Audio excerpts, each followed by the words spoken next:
money. We all pine for money and want more money. None of us ever have enough money, and that's because money fills a lot of needs, and one of the needs that money can fill is, influence.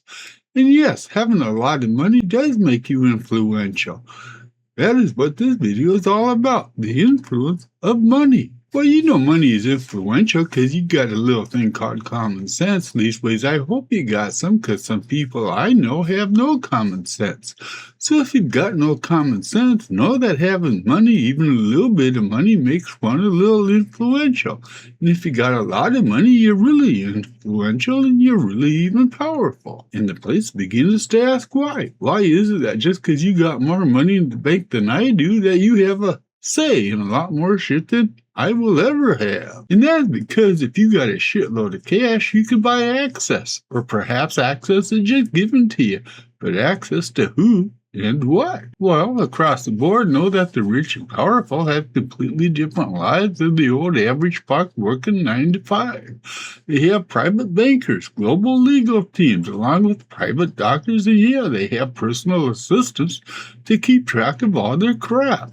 Then there's the jets and the yachts, the private security, and we can't forget the super exclusive golf clubs and country clubs these nice folks have. Yep, the rich are mighty and powerful because their wealth buys them things, and one of the things they can buy is, of course, influence. And while we live in a world of influencers, I'm guessing there are not that many that know that the word influence derives from the word influential, which means to flow into.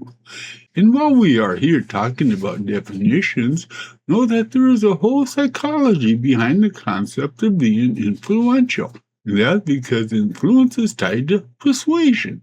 That's right, in a very real way, when it comes to influence, we are talking about how to get people to do things you or I want done. And that might be a video for another time, because this video is strictly about money and the influence of the rich and powerful.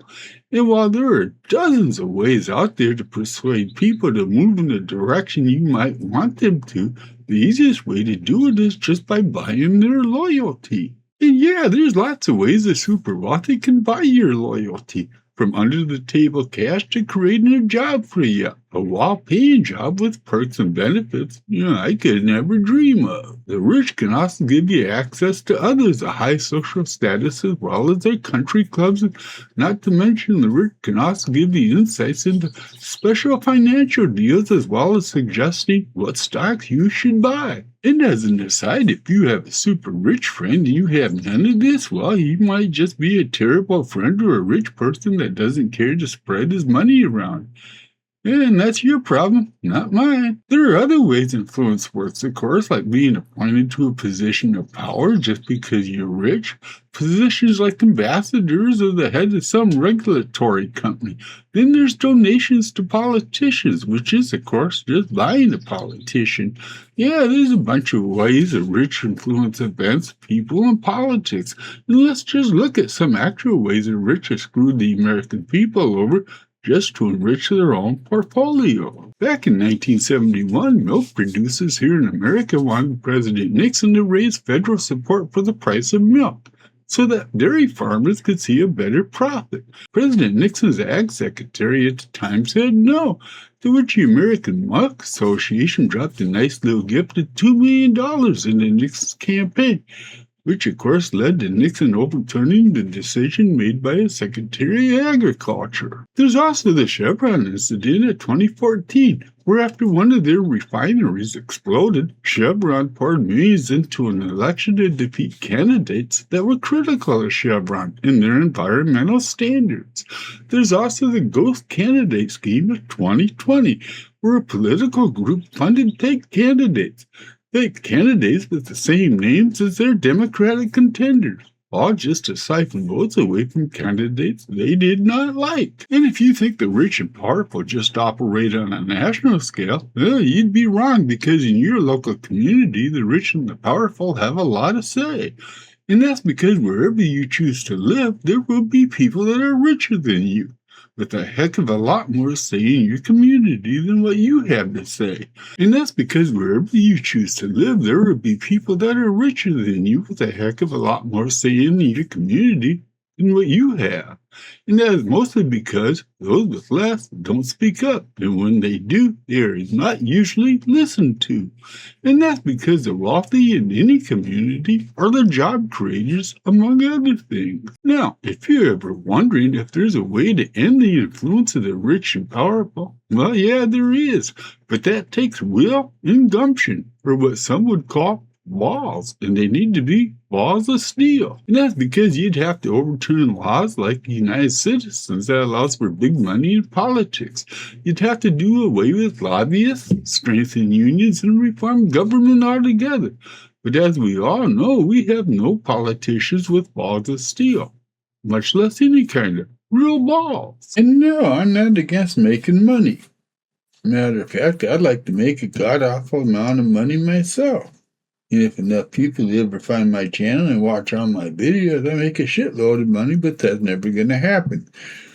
But you know what? If I was a rich person, I'd probably try to influence certain people to do certain things as well. You know, like give my kids a lot of money to move the fuck out of my house.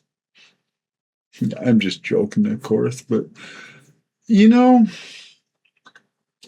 I do have a problem with the gap. You know, the inequality in a nation this bountiful, in a nation this bountiful, in a nation this blessed, we shouldn't be having the rundown, slummy neighborhoods, people sleeping on the streets, and what have you. A lot of money that is spent on influence, from personal influence to corporate influence, in say the form of lobbying. You know, it just makes you wonder where our priorities really are as a species.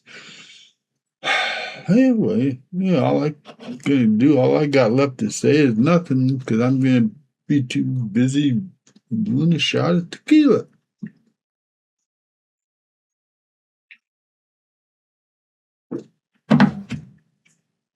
And of course, none of that came out the way it was supposed to come out. Never does. Anyway, thank you for watching. Leave a comment. Call me an asshole. Call me a socialist, communist, a pig. I don't care. No, not a pig. Please, come on. Okay. Out of here. Bye.